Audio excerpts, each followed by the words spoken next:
So I'm here to talk to you about social prescribing, but also how to evaluate social prescribing and using social return on investment.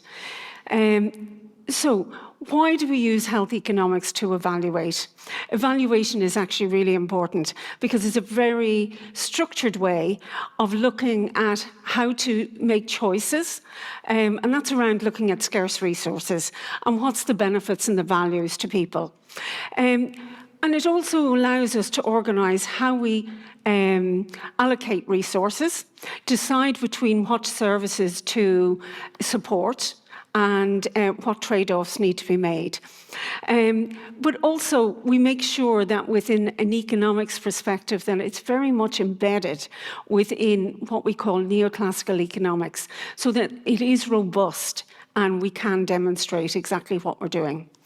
But really what is of value here is that we actually look at it from what opportunities can we forgo, what opportunities can we take on, and what is really worth considering.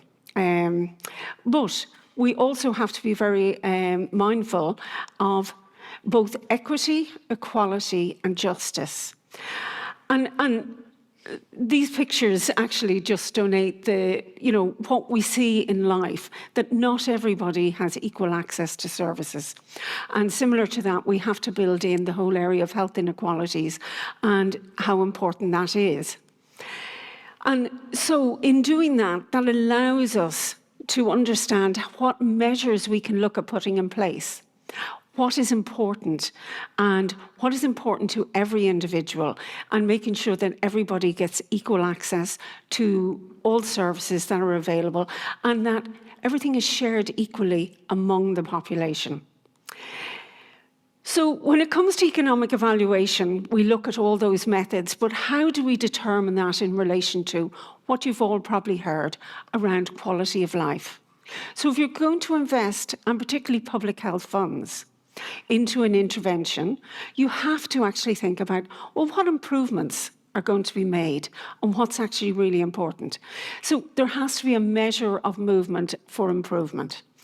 So the National Institute for Health and Care Excellence have actually advocated that really to demonstrate from the use of public funds that you should use methods such as cost-benefit analysis and cost-utility analysis. Building on that then, there has to become I suppose, guidance from government and particularly from financial departments within governments. And they have advocated ultimately that there should be the use of social cost-benefit analysis. And so social cost-benefit analysis really looks at the social, the costs associated with delivering an intervention, and how you analyse that and what are the associated benefits. But it's really looking at it from a social, economic and environmental impact, as well as looking at those benefits both from a mixed method approach, which is using qualitative and quantitative data. But it's real world data because we collect it from the people that are availing of interventions.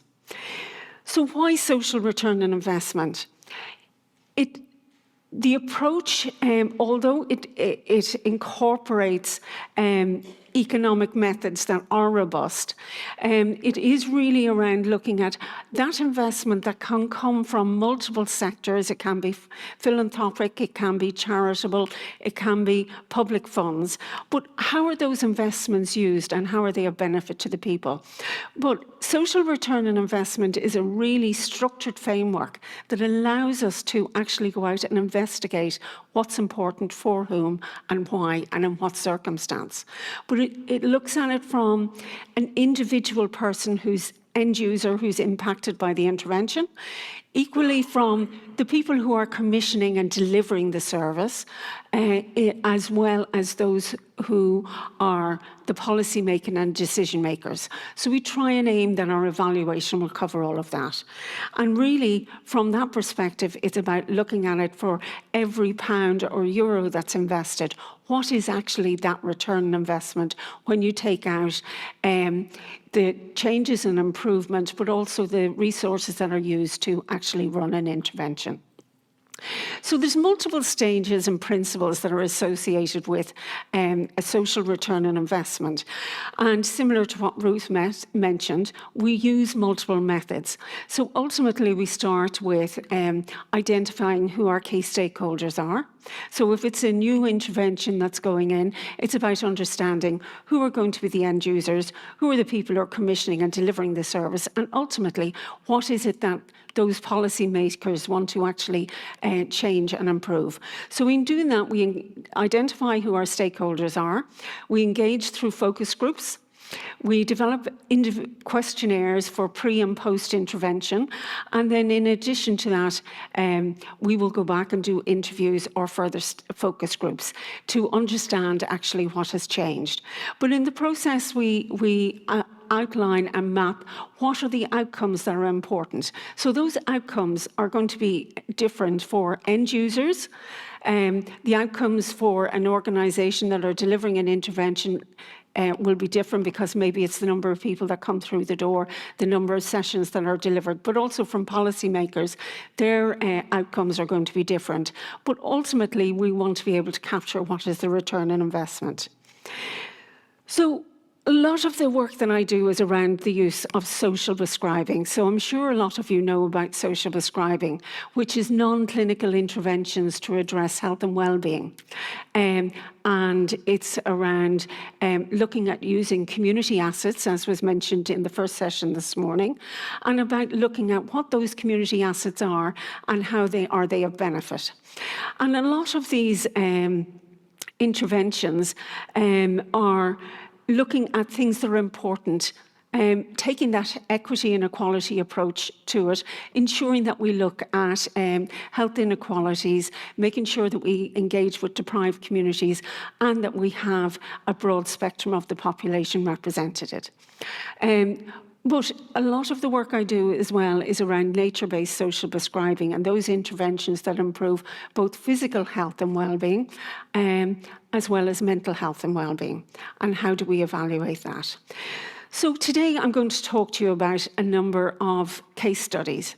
These have occurred over the last I suppose, really 5 to 6 years.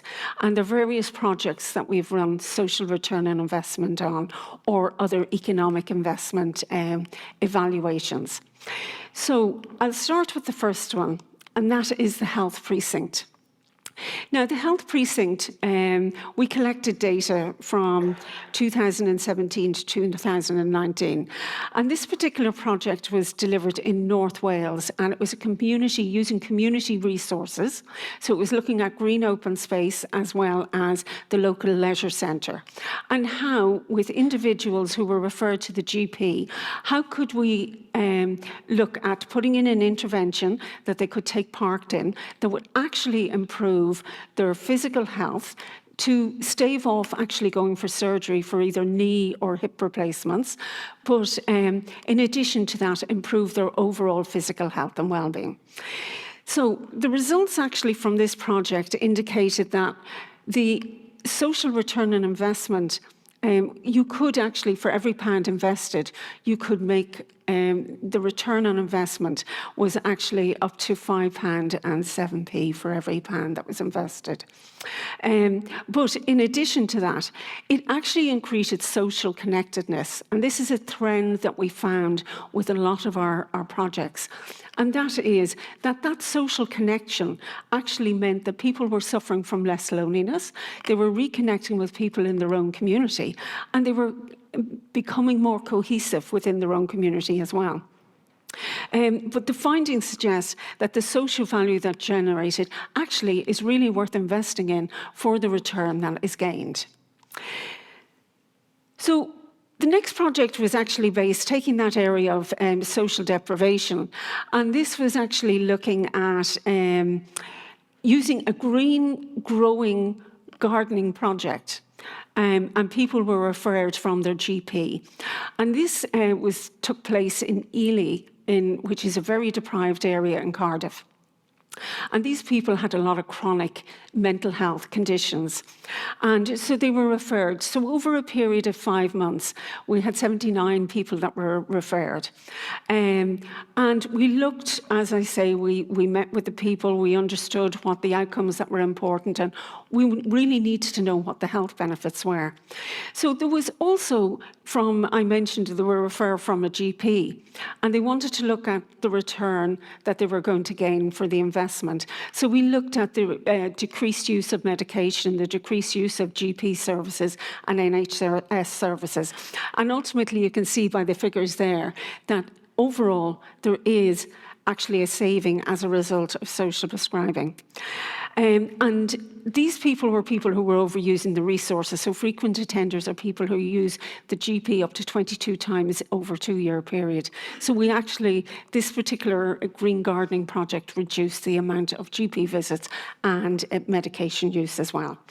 So there is cost savings associated with engaging with nature-based social prescribing. This is a lifestyle coaching program that was delivered over 2 means. It was about getting people out in nature, it was lifestyle, and then we had COVID.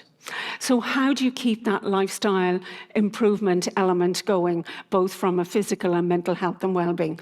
So they converted a certain amount of it onto online. And so what we did was a comparison of the results. And as you can see, there was an improvement in mental wellness as well as improvement in self-confidence. And in addition to that, we did factor in that when people meet face-to-face, they are actually going to have a higher, I suppose, benefit of and value it higher having a face-to-face contact as opposed to an online, and that's reflected in the results there.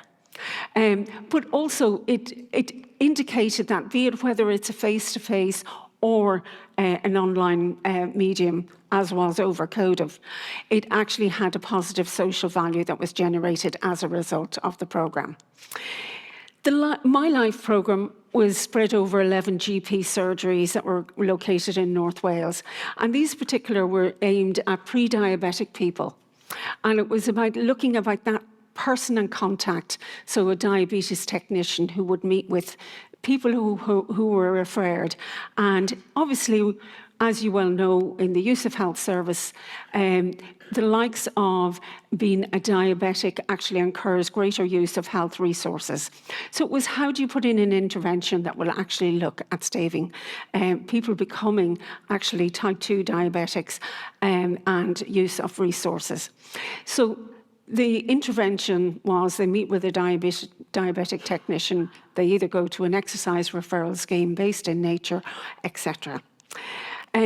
So there was a positive social value generated as a result. As you can see, it ranged from £4.23 to £5.07. In addition to that, people actually really liked the contact of having somebody, such as a diabetes technician, to talk to, engage with. It increased their confidence, improved their mental well-being, but in addition to that, it allowed them to look at what was a benefit to them, but also it clearly indicated that there was health resources that could be saved. The opening doors to the outdoors is an outdoor activity project that was delivered over 12 weeks. And it was aimed at people who had chronic mental health conditions. They were referred from the NHS mental health services. And it was really, this project was either they got out climbing or they did walking activities. This particular project had very positive outcomes, and a lot of these outcomes were related to how people actually changed their life. This program is still running. It's still because of the investment and the return that they could see, both from a financial benefit, but also from a mental health and well-being. And it actually had overall health benefits as well. And really, as a mechanism, it's very good for preventative health, which we all have to take account of. The Fathom Trust is another project that was delivered in green space, and it was aimed at learning new skills around craft, such as weaving, basket weaving, and engaging in activities culturally, as in horticultural and cultural. And it was based in the Bracken Beacons in Wales, which is a beautiful green space. And for this, we also took account of the fact that this project was run by a charity.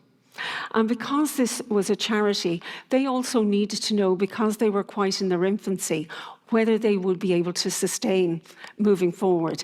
So we built that into the whole evaluation to look at how much the project was costing now, and to the future, what would be the economic, social and environmental impact, and account for that in the future. So as you can see, the Making Well programme actually had really good return on investment.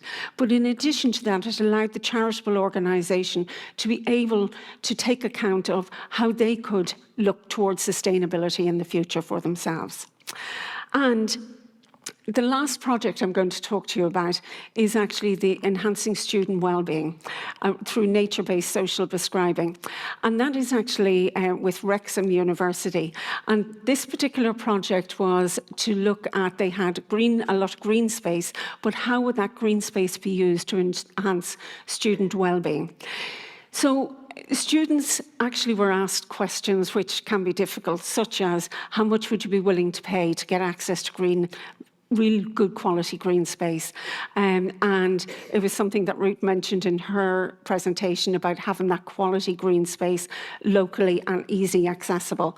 And for students, they were actually willing to pay £7, which is actually more than a gym session. So actually having access to that green space for at least once a week would be of great value.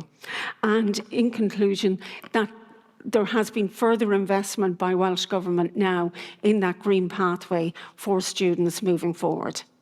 And just final thoughts.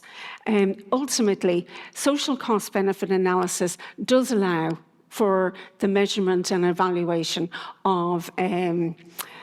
of social prescribing or public health interventions ultimately, and how those interventions are of benefit, and to be able to demonstrate to policymakers this is the return on investment and the benefits that are associated with it. So thank you very much.